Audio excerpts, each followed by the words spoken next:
I was a tomboy who loved being outdoors, climbing trees, and exploring. I played baseball, volleyball, and badminton. We went all the way and I liked it. What's the point of trying to hide it? You never know till you've tried it. I didn't just kiss her, she put it on my tongue and I licked it. I think she wishes she could forget. Well, throughout and since my childhood, I guess I've always been kind of a tomboy.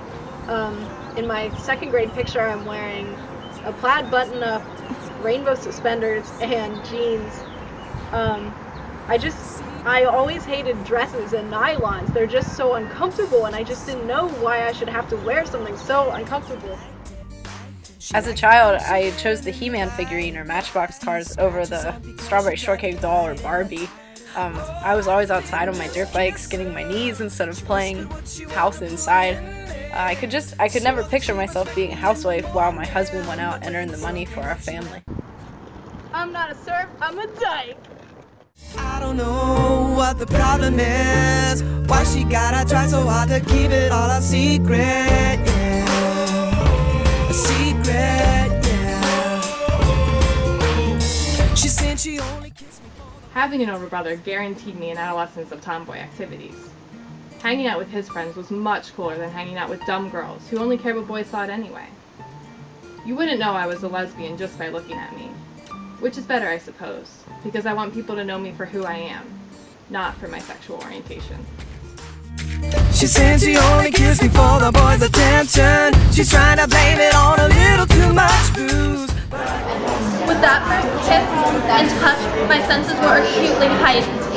Everything seemed to happen in slow motion, acknowledging the fantasies and yearnings which had been kept in check for years, crossing the artificial barrier to her body and psyche were tumultuous.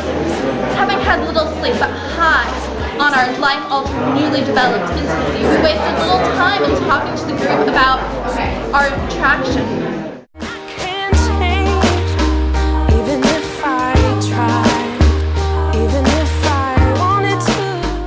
In my case, I was approaching 40, married to a man and raising 4 children. My life was pretty ordinary, except for the fact that I was profoundly unhappy.